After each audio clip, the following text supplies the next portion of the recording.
Oh, hi! Second cheap date. I've always believed that you don't need to go to a fancy, fine dining type restaurant to enjoy the day with your special someone. Of course, food sold in high-end places and prepared by skilled staff and an actual chef is obviously super worth it to try. But in this economy, a lot of us are looking for options that would make our partners smile, despite being on the budget. Today's date is one such option. I saw this on TikTok and immediately decided that we had to go. I live in Rizal and it's a stretch to travel to Quiapo, but we just had to taste the acclaimed original palabok in the Philippines. 2 back-to-back stores claim the top spot of being the very first to sell palabok in Metro Manila, Jolly Dada and Pastora Palabok. We tried Pastora because that was the one I saw in the videos. Sweet and mild and had tiny bits of chicharong baboy and about 3 to 4 pieces of my favorite chicharong bulaklak. A savory meal for 2 people for less than 100 pesos. Afterwards, we went walking to a nearby SM department store outlet to get some stuff. The palabok was filling for me, but Babe was still a bit hungry, so off to Banawe we went. The destination? Liang's Crispy Rolls. The most expensive ones on the menu are the Angus beef steak roll, which was 145 pesos, and 219 for the same one with chilled tea. Tasty and does not hurt the wallet. I ordered the pork barbecue roll with garlic dipping sauce, and he ordered the tuna one with hot sauce. I got mine as takeout, but Babe wanted to eat his right away. Beside the store is Macau Imperial Tea, where he had mango yogurt milk tea and I cream cheese. I also got a piece of red velvet cake for takeout, which ended up as pasalubong for his sister. All in all, this had been a really nice day. Some might argue that we didn't eat a lot of food, but trust me, you don't need to binge eat in buffets to feel full. A plate of thick noodles with crispy pork intestines, a grilled meat and veggie roll, and a large cup of milk tea is bound to hit the spot. I mean, if you're still hungry after that, we're still in Banawe. The streets are laden with restaurants to choose from. Don't ignore the small kiosks, though. You might be missing out on affordable yet delicious food, and you wouldn't even know it. So, check those out and don't be afraid to still go on dates. Your partner deserves that TLC. Hi! I'm meeting my friends today. We don't go out much recently because we all have different work schedules and sleep patterns, and it takes a miracle for them to have the same days off. Exclude me on that, cause I'm just a homegirl and my schedule is very flexible, and my lazy ass is truly happy with the setup. Hopefully, we'd be able to match our free times more frequently and be able to see each other more often. We always settle for the evenings because obviously that's the time people in their 20s actually come alive. We don't really go anywhere far from the vicinity, which is sad, and I got nostalgic about being in college and meeting up with my flowers in like Metro Walk, or Mega Mall, or Greenfield District. Maybe it's the growing tita within us that prefers to just lounge around somewhere nice and quiet, with good food and tasty drinks and just, talk. A place that is remotely within the confines of our hometown, where you'll be able to just book a trike in order to go home, as simple as that. So we chose our cafe, a relatively new cafe which opened up behind Jollibee Angono. The place is small and tidy, and I'm totally in love with the colors. It's very kikai, in a subtle kind of way, with mostly baby pinks and soft whites and mauves, with a lot of aesthetically matching decor of fluffy feathers and round mirrors, and an equally soft couch. It was just me and Teta in the beginning, but we were able to force Comf out of the house even when he had to work in the morning, and he's actually supposed to be resting. Unfortunately, our squad is incomplete because Belle just woke up and is now off to work. But still, we were able to enjoy this small get-together by digging in on our cafe's truffle cream pasta and kiwi fruit tea, which I ordered in 0% sugar, but is totally sweet, and I love it. Teta ordered the star of the night, however, the blueberry sparkling tea, which was incredible.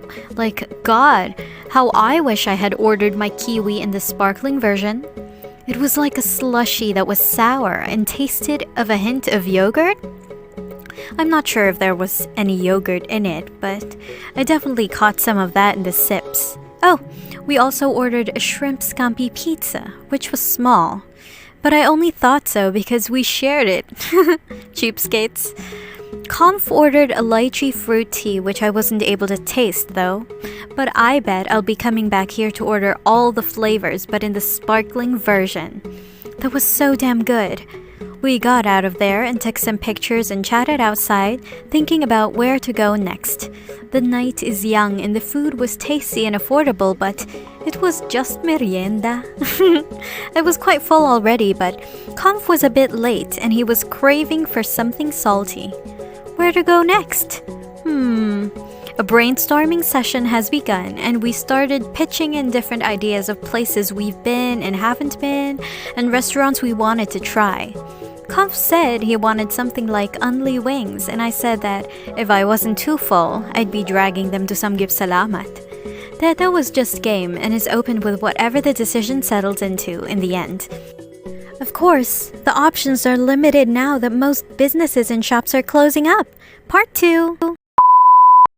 Hello guys! Remember when I went to our cafe with my friends and one of us were still craving for some salt? Yeah. He was just pining for some umami that day, so we went on hunting without really knowing what we wanted. Both of them agreed on ramen, but I didn't know any good ramen places near our location.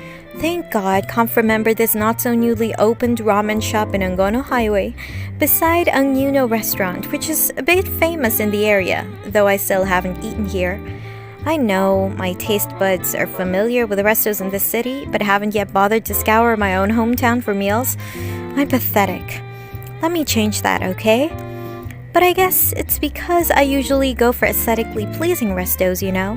One with a vibe, or at least has a lot of color. It's also a huge yes if the place has good lighting. And it's not because of photos and videos and stuff like that, but I have light sensitivity and I tend to get headaches in dim-lit areas. This particular eatery really looks like a shack to me, no offense, but if you think about it, what do actual ramen shops in Japan look like? Ramen is a type of Japanese street food, and most of the local ramen shops in Japan actually look like this. Like literally your small run-of-the-mill small-town ramen shop which everybody loves. And my friend also said that he heard a rumor that the owner worked in Japan for a while, so there's a tinge of authenticity here. I don't know if that were true, but I believe it. I let them order, and I'll just taste whatever they got, because I know I'm already full right now. Teta got this light-bodied ramen. I think their classic one. I actually forgot what the flavor is, but it was amazing. The chashu pork was thin and savory, and the broth was delicious. Conf ordered, I think, a tantanmen, which looked really good, but I only took a sip and didn't push it because I don't eat spicy food. It tasted glorious without a single sip, by the way. We also got some gyoza, which were okay and tasted very familiar but comforting. My favorite, though, was the okonomiyaki. That is soul food right there. I swear I'm gonna cook that at home. We stayed and bonded for a bit and gave Teta all the cash as a designated accountant for the group. We even saw this cute little cat sleeping over by the gym bench, which was totally out of place, but hey, the owners live here too, so I guess someone works out right about the area where we're sitting, which was kind of gross if you think about it too much, but not that big of a deal. Yeah, I can let it go after having such a scrumptious meal. The food makes up for whatever the place lacks in terms of the visual, and I'm absolutely sure I'll go back here with Babe. This place is absolutely at home with a cheap date series, by the way, and it has a lot more to offer like sushi and sashimi, but we were just too full to order the variety. Visit Nichiyobi if you ever go near Angono. Everybody, come swim with us! Let us bring you to a mini tour of Sella Garden Hotel in Pasay City. Quite different from the other famous staycation hotel, Sella Pots, Sella Garden Hotel is an iteration of the idea with a far more nature-friendly vibe. The facility is greener than its other counterparts, with a grand, artificial lawn which, though cannot compare to actual grass, is a great design decision for the makers of this place. Most of the rooms of this squared building has little cute beach chairs outside, which makes the halls very Instagrammable and promotes a very summery vacation feels type of look. Water dispensers are set up in some corners of the halls, and from the verandas, you can look out into a little patch of paradise. Below is the pool that is not very deep, perfect for children, and has a lot of sofas and chairs, including a lounging area in the middle, which I think would be perfect to sit on while sipping coffee in the evenings. The hotel also boasts of their adventure area, where guests could dip their toes into wall climbing, rappelling, and walking on hanging bridges, with the help of their trained and helpful staff, of course. We didn't try that, unfortunately, because the pool is actually enough adventure and relaxation for me, but maybe next time. From the Facebook pictures, I also saw that they had this big swing hanging from one of the big trees on the side, but I guess they take that off from time to time. I'm not really familiar with the schedule though. With a very low price of 1,400 pesos per night for a single room, you can enjoy this not very luxurious, I must admit, but clean, enjoyable, and relaxing stay at Sella Garden Hotel in Pasay City, walking distance from Mall of Asia. There's also a restaurant in the lobby of the hotel that operates from 7 a.m. to 12 a.m., so daily room service is available and hassle-free for a reasonable price. The food is also good, so check out my other baby's birthday video for a look at the menu. There's also a multi-purpose area which they rent out for gatherings, seminars, and events if you need that as well. The lounge area in the middle is strategically placed because the buildings on the side of the hotel are tall enough to block most of the sunbeams shining down, but the stray rays that fall onto the property hit just right where people might be sunbathing. I loved basking my body in the soft heat of the morning sunshine. They gave us stubs to present to the lifeguard, and he gave us towels to use just for the pool area. Look at those sun rays hitting the building in very random spots. Very pretty. I prefer swimming in the early hours when guests are still waking up or having breakfast. The pool was not crowded, and when we swam, there were children who were just excited to wake up and have a dip just like us. This is just our second day here, and I feel like we've already done so much. So, hang on for part 3.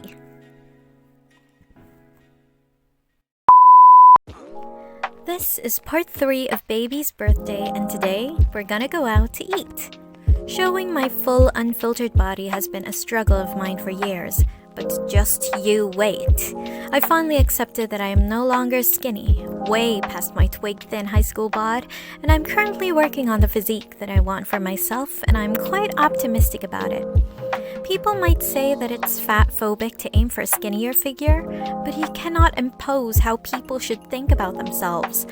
I am all for accepting bodies and not judging others and bringing up weight as something that is positive or negative. But my own weight should be my business, and if I want to lose pounds, then I should be allowed to do so. If I want to gain or maintain, I should have the right to as well. Fat or skinny phobia comes in when you categorize someone according to their weight and perceive it as a positive or negative thing. I just thought about it because recently, Taylor has been called out for being fat-phobic and anti-hero for being hurt, when she had been called fat or pregnant a bunch of times by the media. How can she be fat-phobic when it's her own body that is being criticized? Should she not be allowed to change it the way she wants to? Should she not lose weight because that'll be seen as her perceiving fat people as undesirable? She didn't say that, though. But you should be allowed to want to lose weight or want to gain, and it doesn't mean that you're judging fat or thin people. Your body is your business, and if being skinny makes you feel sexy, then you should be allowed to strive for that without being given any prejudices. The same as if gaining weight makes you feel sexier, then no one should judge your eating habits. And if you feel sexy now and you don't want to change anything, that's perfectly fine as well. Basically, let people do what they want. Like, I gained weight and I want to lose them. Does that mean that I'm fat phobic? No. I didn't call anyone ugly for being fat, but you can't keep me from trying to aim for the body that I want just to prove a point. Should I just keep on gaining because I don't want to be called fat phobic? My body is my business. Years from now, if I ever get skinny as hell and I want to gain some, people will call me a skinny shamer. Damn, when is it gonna end? Just don't look or comment on bodies, you guys, whether positive or negative. But people won't stop me from looking at my own, and if I want to change something, I should be allowed to. Okay, that rant was long, so I should get back to business. We went to the Heart Attack Cafe and bought 2 burgers, mine being the bell pepper one and baby's the Filipino burger. We also had barbecue chicken wings and a strawberry milkshake and the caramel frap. It was good and very affordable, so check them out. I had the menu posted somewhere here, so just pause it if you want to see. See you in part 4.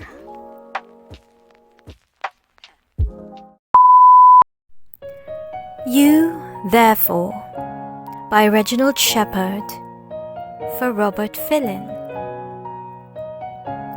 You are like me.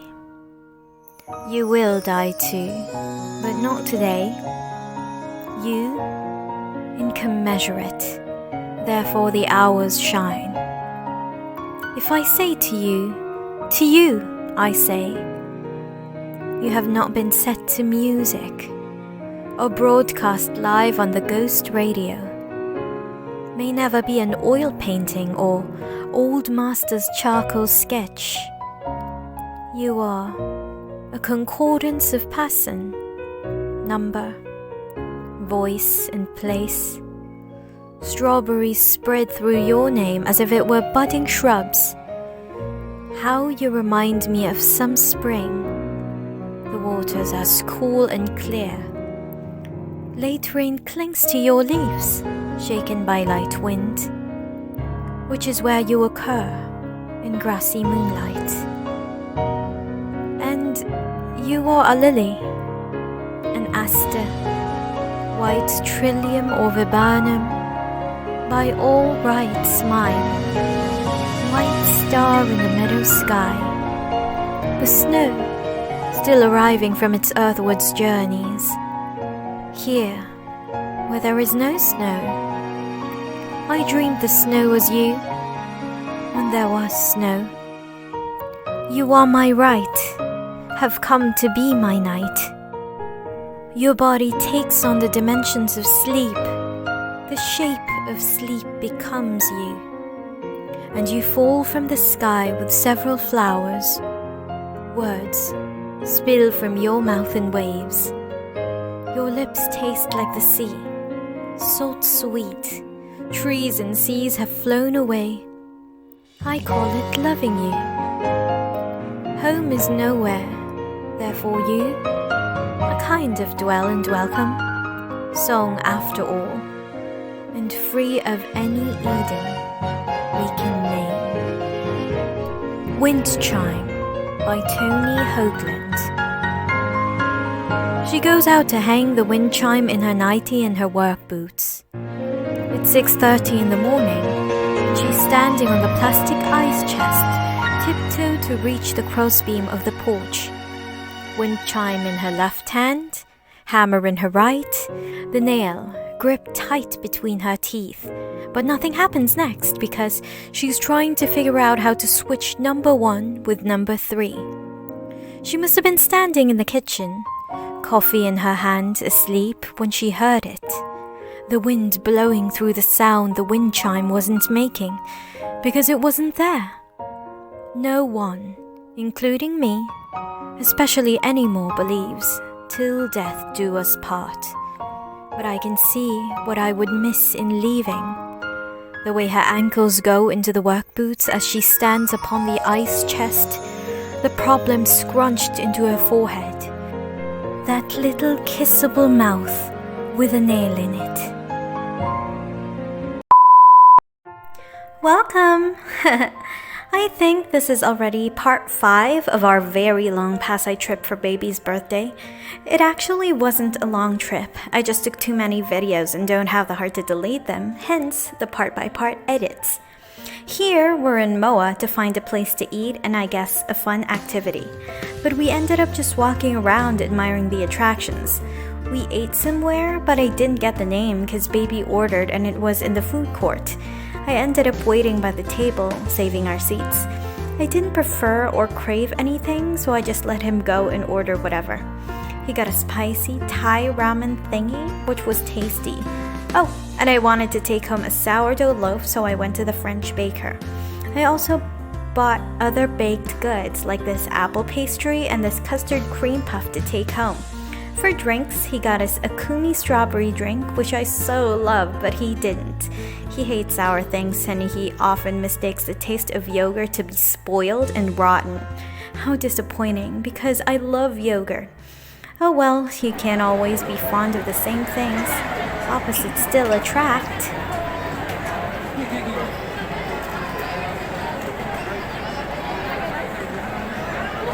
Sad. All around me a familiar face. While watching the available activities in Moa, like the archery studio and the skating rink, and deciding whether we should try or come back with friends, we noticed a lot of cosplayers pass by. Seems like there had been an event somewhere here, but we couldn't find where. I'm not dressed to participate, but if there is a convention, I would love to at least check it out, browse, and watch whatever show the organizers had come up with. Maybe at SMX?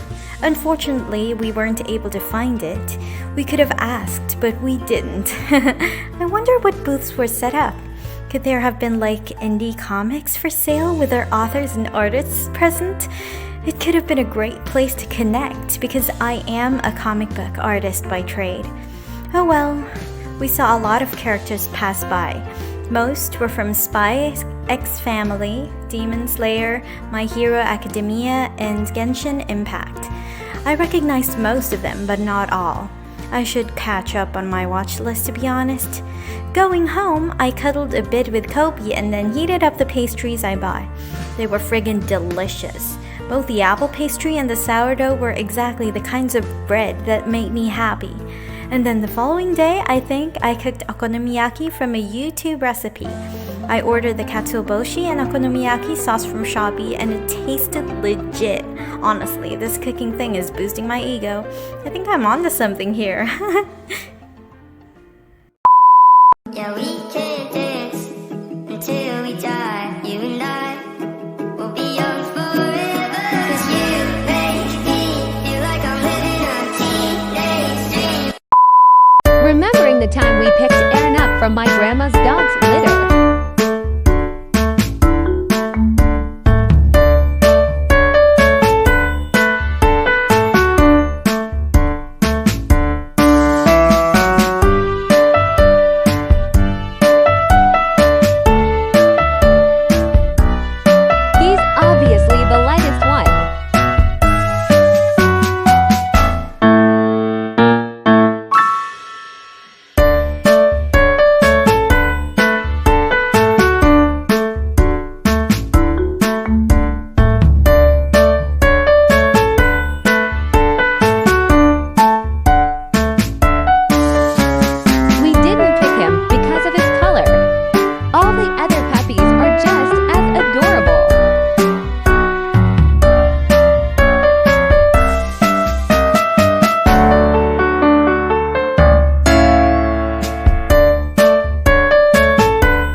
The puppy that slept the most.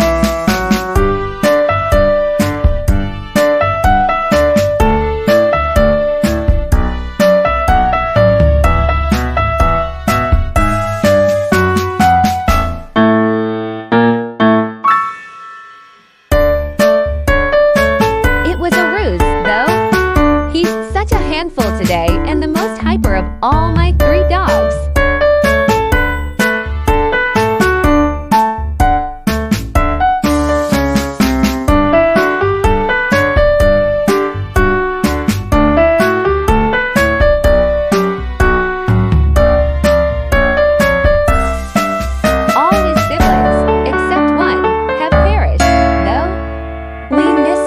kids.